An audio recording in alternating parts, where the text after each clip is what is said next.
Hello friends, beat forest officer പരീക്ഷ എഴുതുന്ന കൂട്ടുകാർക്ക് വേണ്ടിയുള്ള പ്രധാനപ്പെട്ട ഷുവർ ഷോട്ട് കറണ്ട് അഫെയർ ചോദ്യങ്ങളാണ് നമ്മൾ ഇന്നത്തെ ക്ലാസ്സിലൂടെ ഡിസ്കസ് ചെയ്യാൻ പോകുന്നത്. ഇതിനു മുമ്പേ നമ്മൾ ഷുവർ ഷോട്ട് കറണ്ട് അഫെയർസും അതുപോലെ തന്നെ ടോപ്പിക് വൈസ് ആയിട്ടുള്ള ക്ലാസ്സുകളും ചെയ്തിട്ടുണ്ട്. അപ്പോൾ മാക്സിമം നമ്മുടെ ആദ്യമായിട്ട് കാണുന്ന കൂട്ടുകാരുണ്ടെങ്കിൽ മാക്സിമം അതൊന്ന് പോയി കാണാൻ ശ്രമിക്കണം. ടോപ്പിക് വൈസ് ആയിട്ടുള്ള കറണ്ട് അഫെയർസ് നമ്മൾ ചെയ്തിട്ടുണ്ട്. അപ്പോൾ ചാനൽ ആദ്യമായിട്ട് കാണുന്ന കൂട്ടുകാരുണ്ടെങ്കിൽ മാക്സിമം ഒന്ന് സബ്സ്ക്രൈബ് ചെയ്തിട്ട് തന്നെ കാണാൻ ശ്രമിക്കണേ. അപ്പോൾ നമുക്ക് ക്ലാസ്സിലോട്ട് കിടക്കാം. ഫസ്റ്റ് ക്വസ്റ്റ്യൻ, 2025 ഫെബ്രുവരി 2 ലോക തണ്ണീർത്തട ദിനത്തിൻ്റെ പ്രമേയം എന്താണ്? തീം. അതായത് സ്ഥിരമായിട്ട് PSC പരീക്ഷകളിൽ ചോദിക്കുന്ന ഒരു സംഭവമാണ്.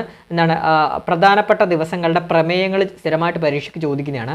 അതാണ് നമ്മൾ ഇന്നത്തെ ക്ലാസ്സിലൂടെ ഡിസ്കസ് ചെയ്യാൻ പോകുന്നത്. അപ്പോൾ ചാനൽ അവസാനം വരെ കാണാൻ ശ്രമിക്കണം. അപ്പോൾ ഫസ്റ്റ് എന്താണ്? 2025 ഫെബ്രുവരി 2 ലോക തണ്ണീർത്തട ദിനത്തിൻ്റെ പ്രമേയം എന്താണ്?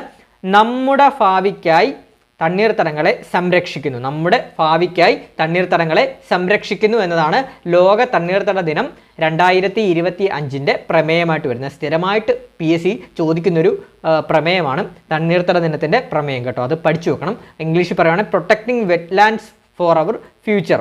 അപ്പോൾ ഒന്നുകൂടെ പറയാം, 2025 ഫെബ്രുവരി 2 ലോക തണ്ണീർത്തട ദിനത്തിൻ്റെ പ്രമേയം എന്താണ്?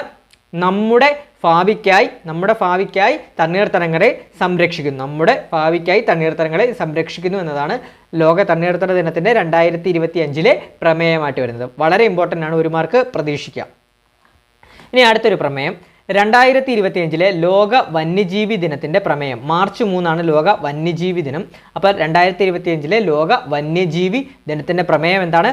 വന്യജീവി സംരക്ഷണ ധനകാര്യം, അതുപോലെ തന്നെ ആളുകളിലും ഗ്രഹത്തിലും നിക്ഷേപം കേട്ടോ. അപ്പോൾ പഠിച്ചു വെച്ചോളൂ. വന്യജീവി സംരക്ഷണ ധനകാര്യം, ആളുകളിലും ഗ്രഹത്തിലും നിക്ഷേപം. ഇംഗ്ലീഷിൽ പറയുകയാണെങ്കിൽ wild life conservation finance, investing in people and planet എന്നുള്ളതാണ് 2025 ലോക വന്യജീവി ദിനത്തിൻ്റെ പ്രമേയമായിട്ട് വരുന്നത്. നമുക്ക് അടുത്ത പോയിന്റ് നോക്കാം.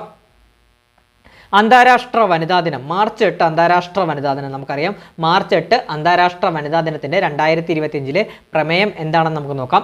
എല്ലാ സ്ത്രീകളും പെൺകുട്ടികൾക്കും അവകാശങ്ങൾ, തുല്യത, ശാക്തീകരണം എന്നിവയാണ് എന്താണ് തീം അഥവാ പ്രമേയമായിട്ട് വരുന്നത്. അപ്പോൾ പഠിച്ചു വെച്ചോളൂ. അന്താരാഷ്ട്ര വനിതാ ദിനം 2025 പ്രമേയം എന്താണ്? എല്ലാ സ്ത്രീകൾക്കും പെൺകുട്ടികൾക്കും അവകാശങ്ങൾ, തുല്യത, ശാക്തീകരണം. For all woman and girls rights, equality, empowerment എന്നുള്ളതാണ് അതിൻ്റെ തീമായിട്ട് വരുന്നത്. അപ്പോൾ പഠിച്ചു വെച്ചോണം. അപ്പോൾ ഞാൻ ഒന്നുകൂടെ പറയാം. അന്താരാഷ്ട്ര വനിതാ ദിനം 2025 പ്രമേയം എന്താണ്? പരീക്ഷയ്ക്ക് ചോദിക്കാം. എല്ലാ സ്ത്രീകൾക്കും പെൺകുട്ടികൾക്കും അവകാശങ്ങൾ, തുല്യത, ശാക്തീകരണം. അടുത്തത് ലോകാരോഗ്യ ദിനം. ലോകാരോഗ്യ ദിനം എന്നാണ് നമുക്ക് എല്ലാവർക്കും അറിയാം. ഏപ്രിൽ 7 ലോകാരോഗ്യ ദിനം. അത് ലോകാരോഗ്യ ദിനത്തിൻ്റെ 2025 പ്രമേയം എന്താണ്? ആരോഗ്യകരമായ തുടക്കങ്ങൾ, പ്രതീക്ഷയുള്ള ഭാവികൾ കേട്ടോ. അപ്പോൾ പഠിച്ചു വെച്ചോളൂ. ഹെൽത്തി ബിഗിനിങ്സ്, ഹോപ്പ്ഫുൾ ഫ്യൂച്ചേഴ്സ് കേട്ടോ. അപ്പോൾ ആരോഗ്യകരമായ തുടക്കങ്ങൾ, പ്രതീക്ഷയുള്ള ഭാവികൾ എന്നിവയാണ് അതിൻ്റെ തീമായിട്ട് വരുന്നത്, ലോകാരോഗ്യ ദിനത്തിൻ്റെ പ്രമേയമായിട്ട് വരുന്നത്. അടുത്ത നമുക്ക് നോക്കാം. ലോക ഭൗമദിനം. ഏപ്രിൽ 22 ഭൗമദിനം. നമുക്കറിയാം ലോക ഭൗമദിനം ഏപ്രിൽ 22 2025 പ്രമേയം എന്ന് പറയുന്നത് നമ്മുടെ ശക്തി, നമ്മുടെ ഗ്രഹം, our planet, our power, our planet എന്നതാണ് തീമായിട്ട് വരുന്നത്. അപ്പോൾ പഠിച്ചു വെച്ചോളൂ. ലോക ഭൗമദിനം ഏപ്രിൽ 22 2025 പ്രമേയമായിട്ട് വരുന്നത് നമ്മുടെ ശക്തി, നമ്മുടെ ഗ്രഹം എന്നവയാണ്, അഥവാ അവർ പവർ, അവർ പ്ലാനറ്റ്. ജൂൺ 5 ലോക പരിസ്ഥിതി ദിനത്തിൻ്റെ പ്രമേയമായിട്ട് വരുന്നത് വളരെ ഇമ്പോർട്ടൻ്റ് ആണ്, പഠിച്ചു വെച്ചോളൂ. ജൂൺ 5 ലോക പരിസ്ഥിതി ദിനത്തിൻ്റെ 2025 പ്രമേയം എന്താണ്? പ്ലാസ്റ്റിക് മലിനീകരണം അവസാനിപ്പിക്കുക. പ്ലാസ്റ്റിക് മലിനീകരണം അവസാനിപ്പിക്കുക. 1 മാർക്ക് ഉറപ്പിച്ചോളൂ. പരീക്ഷയ്ക്ക് ചോദിക്കാൻ സാധ്യത വളരെ കൂടുതലാണ്. അപ്പോൾ ജൂൺ 5 ലോക പരിസ്ഥിതി ദിനം 2025 പ്രമേയം എന്താണ്? പ്ലാസ്റ്റിക് മലിനീകരണം അവസാനിപ്പിക്കുക. Beat plastic pollution. പ്ലാസ്റ്റിക് മലിനീകരണം അവസാനിപ്പിക്കുക. അടുത്തത് ലോക ഓസോൺ ദിനം. സെപ്റ്റംബർ 16 ലോക ഓസോൺ ദിനം. അതിൻ്റെ 2025 പ്രമേയം, അതായത് ലോക ഓസോൺ ദിനം 2025 പ്രമേയം എന്ന് പറയുന്നത് from science to global action, അഥവാ ശാസ്ത്രത്തിൽ നിന്ന് ആഗോള പ്രവർത്തനത്തിലേക്ക് കേട്ടോ. അപ്പോൾ ലോക ഓസോൺ ദിനം സെപ്റ്റംബർ 16 2025 പ്രമേയം എന്ന് പറയുന്നത് from science to global action എന്നുള്ളവയാണ്, അതായത് ശാസ്ത്രത്തിൽ നിന്ന് ആഗോള പ്രവർത്തനത്തിലേക്കാണ്.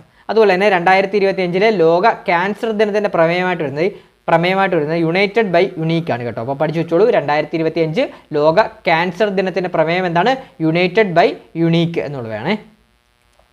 അടുത്ത നമുക്ക് നോക്കാം. അടുത്ത കുറച്ച് ക്വസ്റ്റ്യൻസ് ആണ്, പരീക്ഷയ്ക്ക് ചോദിക്കാൻ സാധ്യതയുള്ള കുറച്ച് ക്വസ്റ്റ്യൻസ് ആണ്. ഇന്ത്യൻ ഒളിമ്പിക് അസോസിയേഷൻ്റെ നിലവിലെ പ്രസിഡന്റ് ആരാണ്? PT ഉഷയാണ് കേട്ടോ, പഠിച്ചു വെച്ചോളൂ. ഇന്ത്യൻ ഒളിമ്പിക്സ് അസോസിയേഷൻ്റെ നിലവിലെ പ്രസിഡന്റ് ആരാണ്? PT ഉഷയാണ്.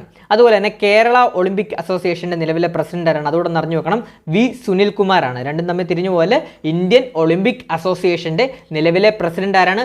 PT ഉഷയാണ്. കേരള ഒളിമ്പിക് അസോസിയേഷൻ്റെ നിലവിലെ പ്രസിഡന്റ് ആരാണ്? V സുനിൽകുമാറാണ്. 2025 ഫെബ്രുവരിയിൽ രാഷ്ട്രപതി ഭരണം ഏർപ്പെടുത്തിയ ഇന്ത്യൻ സംസ്ഥാനം ഏതാണ്? മണിപ്പൂരാണ് കേട്ടോ, അറിഞ്ഞു വെക്കണം, പഠിച്ചു വെക്കണം, പരീക്ഷയ്ക്ക് ചോദിക്കും. 2025 ഫെബ്രുവരിയിൽ രാഷ്ട്രപതി ഭരണം ഏർപ്പെടുത്തിയ ഇന്ത്യൻ സംസ്ഥാനം ഏതാണ്? മണിപ്പൂരാണ്. അതുപോലെ തന്നെ ഇന്ത്യയുടെ 26ാമത് മുഖ്യ തെരഞ്ഞെടുപ്പ് കമ്മീഷണർ ആരാണ് നിലവിലെ? ജ്ഞാനേഷ് കുമാറാണ് കേട്ടോ, ജ്ഞാനേഷ് കുമാറാണ്. അപ്പോൾ മാധ്യമങ്ങളിലൊക്കെ അതായത് നാഷണൽ മീഡിയാസിലും ഒക്കെ നമ്മുടെ ഈ വോട്ട് ചോറിയുമായിട്ടൊക്കെ ബന്ധപ്പെട്ട് ഇദ്ദേഹത്തിൻ്റെ പേര് സ്ഥിരമായിട്ട് മാധ്യമങ്ങളിലൊക്കെ വന്നിട്ടുള്ളതാണ്. അപ്പോൾ അതുകൊണ്ട് തന്നെ പഠിച്ചു വെക്കണം, പരീക്ഷയ്ക്ക് ചോദിക്കും. അപ്പോൾ ഇന്ത്യയുടെ 26ാമത് മുഖ്യ തെരഞ്ഞെടുപ്പ് കമ്മീഷണർ ആരാണ്? ജ്ഞാനേഷ് കുമാറാണ്. അപ്പോൾ അതുപോലെ തന്നെ 2026 ലോക പുസ്തക തലസ്ഥാനം എവിടെയാണ്? റബാത്ത്, മൊറോക്കയാണ് കേട്ടോ, റബാത്ത്, മൊറോക്കയാണ്. ഇന്ത്യയിലെ ആദ്യ ഡാർക്ക് സ്കൈ റിസർവ് പാർക്ക് എവിടെയാണ്? പെഞ്ച് ടൈഗർ റിസർവ് മഹാരാഷ്ട്രയിലാണ്. ഒരു മാർക്ക് ഉറപ്പിച്ചോളൂ, പരീക്ഷയ്ക്ക് ചോദിക്കാൻ സാധ്യത വളരെ കൂടുതലാണ്. അപ്പോൾ പഠിച്ചു വെച്ചോളൂ, ഇന്ത്യയിലെ ആദ്യ ഡാർക്ക് സ്കൈ റിസർവ് പാർക്ക് എവിടെയാണ്?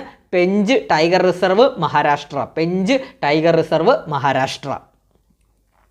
ഇന്ത്യയിലെ 58ാമത് കടുവാ സങ്കേതമായി പ്രഖ്യാപിക്കപ്പെട്ട ദേശീയോദ്യാനം ഏതാണ്? മാധവ് ദേശീയോദ്യാനം, മധ്യപ്രദേശാണ് കേട്ടോ. അതും പഠിച്ചു വെച്ചോളൂ, പരീക്ഷയ്ക്ക് ഒരു മാർക്ക് ചോദ്യം പ്രതീക്ഷിക്കാം. അപ്പോൾ ഇന്ത്യയിലെ 58ാമത് കടുവാ സങ്കേതമായി പ്രഖ്യാപിക്കപ്പെട്ട ദേശീയോദ്യാനം ഏതാണ്? മാധവ് ദേശീയോദ്യാനം അഥവാ മാധവ് നാഷണൽ പാർക്ക്, മധ്യപ്രദേശാണ്. സംസ്ഥാനത്തെ ആദ്യ അതിദരിദ്രമുക്ത ജില്ല ഏതാണ്? കണ്ണൂർ ജില്ലയാണ്. മണ്ഡലം ഏതാണ്? നിയമസഭാ മണ്ഡലം ഏതാണ്? ധർമ്മടമാണ് കേട്ടോ, അതൊന്നും പഠിച്ചു നോക്കണം. സംസ്ഥാനത്തെ ആദ്യ അതിദാരിദ്ര്യമുക്ത ജില്ല ഏതാണ്? കണ്ണൂരാണ്. മണ്ഡലം ഏതാണ്? ധർമ്മടം മണ്ഡലമാണ്.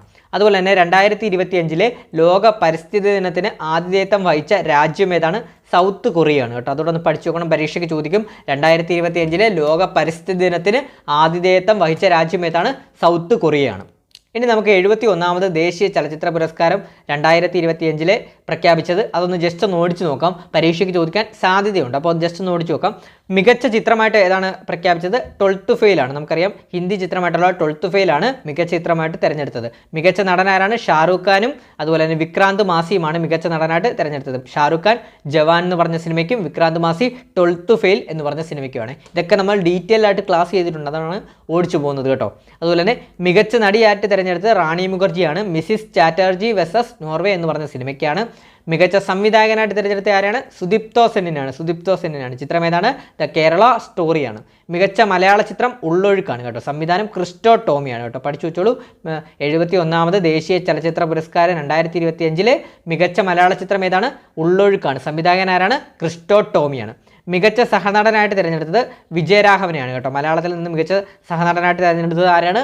വിജയരാഘവനെയാണ്. ചിത്രം ഏതാണ്? പൂക്കാലമാണ് കേട്ടോ. പരീക്ഷയ്ക്ക് ചോദിക്കാം, മലയാളി ആയതുകൊണ്ട് തന്നെ പരീക്ഷയ്ക്ക് ചോദിക്കാം. 71ാമത് ദേശീയ ചലച്ചിത്ര പുരസ്കാരത്തിൽ മികച്ച സഹനടനായിട്ട് തിരഞ്ഞെടുക്കപ്പെട്ട നടനാരാണ്? വിജയരാഘവനാണ്. ചിത്രം ഏതാണ്? പൂക്കാലമാണ്. അതുപോലെ തന്നെ മികച്ച സഹനടി ആരാണ്? ഉർവശിയാണ്. ചിത്രം ഏതാണ്? ഉള്ളൊഴുക്കാണ് കേട്ടോ. ഉർവശിയുടെ കൂടെ തന്നെ ജാനകി ബോഡിവാളയുണ്ട് കേട്ടോ. വാഷ് എന്ന് പറഞ്ഞ ചിത്രമാണ്. അപ്പോൾ പഠിച്ചു വെച്ചോളൂ. 71ാമത് ദേശീയ ചലച്ചിത്ര പുരസ്കാരത്തിൽ മികച്ച സഹനടിയായിട്ട് തിരഞ്ഞെടുക്കപ്പെട്ട മലയാളി നടി ആരാണ് എന്ന് പരീക്ഷയ്ക്ക് ചോദിക്കാം. ഉർവശിയാണ്. ഉർവശി ചിത്രം ഏതാണ്? ഉള്ളൊഴുക്കാണ്. പിന്നെ 2 മലയാളികളെ കൂടെ അറിഞ്ഞിരിക്കേണ്ടതായിട്ടുണ്ട്. അതായത് മികച്ച പ്രൊഡക്ഷൻ ഡിസൈനറായിട്ട് തിരഞ്ഞെടുത്തത് മോഹൻദാസിനെയാണ്. ചിത്രം 2018 എവരിവൺ ഈസ് എ ഹീറോ എന്ന് പറഞ്ഞ മലയാള ചിത്രത്തിനാണ് കേട്ടോ. മലയാളിയാണ്. അതുകൊണ്ട് തന്നെ പഠിച്ചു വെക്കണം. 71ാമത് ദേശീയ ചലച്ചിത്ര പുരസ്കാരത്തിൽ മികച്ച പ്രൊഡക്ഷൻ ഡിസൈനറായി തിരഞ്ഞെടുക്കപ്പെട്ട മലയാളി ആരാണ്? മോഹൻദാസ് ആണ്. ചിത്രം ഏതാണ്? 2018 ആണ്. അതുപോലെ തന്നെ മികച്ച എഡിറ്റിംഗ് ആയിട്ട് തിരഞ്ഞെടുത്തത് മിഥുൻ മുരളിയാണ്. മലയാളിയാണ് മിഥുൻ മുരളി. ചിത്രം ഏതാണ്? പൂക്കാലമാണ് കേട്ടോ. പഠിച്ചു വെച്ചോളൂ. 71ാമത് ദേശീയ ചലച്ചിത്ര പുരസ്കാരത്തിൽ മികച്ച എഡിറ്റിങ്ങിനുള്ള പുരസ്കാരം ലഭിച്ചത് മലയാളിയായിട്ടുള്ള മിഥുൻ മുരളിയാണ്. ചിത്രം ഏതാണ്? പൂക്കാലം എന്ന് പറഞ്ഞ ചിത്രമാണ് കേട്ടോ. അപ്പോൾ ഇത്രയുമാണ് നമ്മുടെ ഒരു ചെറിയൊരു ക്ലാസ്സാണ്. അതുപോലെ തന്നെ തുടർന്നും ഇനി ക്ലാസ്സുകൾ വരുന്നുണ്ട്. ഷോർട്ട് കറണ്ട് അഫയേഴ്സുമായിട്ട് ബന്ധപ്പെട്ട ക്ലാസ്സുകൾ വരുന്നുണ്ട്. അപ്പോൾ ഷോർട്ടായിട്ടാണ് നമ്മൾ ഇടുന്നത്. അപ്പോൾ മാക്സിമം നമ്മളത് സപ്പോർട്ട് ചെയ്ത് വെക്കും. അതുപോലെ തന്നെ സ്പെഷ്യൽ ടോപ്പിക്സുമായിട്ട് ബന്ധപ്പെട്ട ക്ലാസ്സുകൾ നമ്മൾ ഇടുന്നുണ്ട്. അതുകൂടെ മാക്സിമം എല്ലാവരും കാണാൻ ശ്രമിക്കും. അതുപോലെ തന്നെ കറണ്ട് അഫയേഴ്സുമായിട്ട് ബന്ധപ്പെട്ട ISR ആയിക്കോട്ടെ, സ്പോർട്സ് ആയിക്കോട്ടെ, അതുപോലെ നൈറ്റ് ആക്ട് ബന്ധപ്പെട്ട ഏത് കറണ്ട് അഫയേഴ്സും നമ്മുടെ പ്ലേലിസ്റ്റിൽ കയറി കഴിഞ്ഞാൽ നമ്മുടെ ചാനലൊന്ന് നിങ്ങൾ ചെക്ക് ചെയ്ത് കഴിഞ്ഞാൽ നിങ്ങൾക്ക് കാണാൻ സാധിക്കുന്നതാണ്. ISRയുമായിട്ടൊക്കെ ബന്ധപ്പെട്ട ക്ലാസ് നമ്മൾ ചെയ്തിട്ടുണ്ട്, സ്പോർട്സ് മേഖലയുമായിട്ട് ബന്ധപ്പെട്ട ക്ലാസ്സുകളൊക്കെ ചെയ്തിട്ടുണ്ട്. മാക്സിമം അതൊക്കെ ഒന്ന് കാണാൻ ശ്രമിക്കുക പരീക്ഷയ്ക്ക് മുമ്പ്. അതുപോലെ തന്നെ അടുത്തൊരു ക്ലാസ്സുമായിട്ട് ഉടനെ തന്നെ എത്തുന്നതാണ്. അപ്പോൾ ചാനൽ ആദ്യമായിട്ട് കാണുന്ന കൂട്ടുകാരുണ്ടെങ്കിൽ മാക്സിമം ഒന്ന് സബ്സ്ക്രൈബ് ചെയ്യുക. അതുപോലെ തന്നെ വീഡിയോ ഇഷ്ടപ്പെട്ടാൽ ലൈക്ക് ചെയ്യുക, ക്ലാസ് ഇഷ്ടപ്പെട്ടാൽ ലൈക്ക് ചെയ്യുക, അഭിപ്രായങ്ങൾ കമൻറ്റ് ബോക്സായി കമൻറ്റായിട്ട് രേഖപ്പെടുത്തുക. ബാക്കിയുള്ള കൂട്ടുകാർക്ക് ഷെയർ ചെയ്യുക. ഷെയർ ചെയ്യാൻ സാധിച്ചില്ലെങ്കിൽ മാക്സിമം ഒന്ന് ഹൈപ്പ് ചെയ്യുക. ഹൈപ്പ് ചെയ്താൽ ബാക്കി എല്ലാവർക്കും കൂടെ ഒന്ന് റെക്കമെൻഡേഷൻ പോകുന്നതാണ്. ഉടനെ തന്നെ അടുത്ത ഷുവർ ഷോട്ട് കറണ്ട് അഫയേഴ്സ് ക്ലാസ്സുമായിട്ടും അതുപോലെ തന്നെ സ്പെഷ്യൽ ടോപ്പിക്സിൻ്റെ ക്ലാസ്സുമായിട്ട് നമ്മൾ എത്തുന്നതാണ്. Thank you all. അപ്പോൾ പുതിയൊരു ക്ലാസ്സുമായിട്ട് വരുന്നിടം വരേക്കും എല്ലാവർക്കും താങ്ക് യു ഓൾ. അപ്പോൾ മാക്സിമം സപ്പോർട്ട്